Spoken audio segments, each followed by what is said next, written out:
गुरुवर रे पर आसारा हमार बा नैया बीचे धार बाना।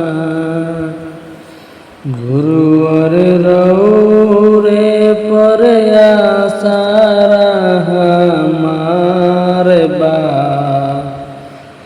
नैया बीचे धार बाना। एक तो लंबा चौड़ा पाट दूसरे नैया लगले को घाट। एक तो लंबा चौड़ा पाट दूसरे नैया लगले को घाट। तीसरे नैया के टूटल पतवार बा नैया बीचे धार बाना।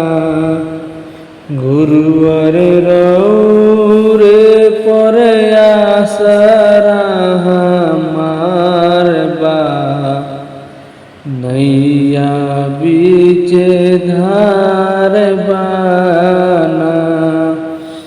गुरुवर रे पर आसरा हमार बा नैया बीचे धार बाना।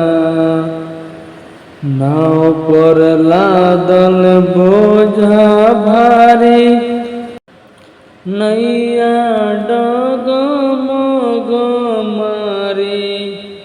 नाव पर लादल बोझा भारी नैया डगमग मारी।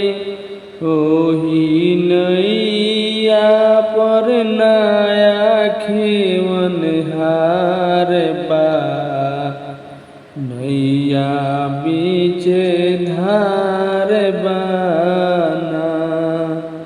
गुरुवर रे पर आसरा हमार बा नैया बीचे धार बाना।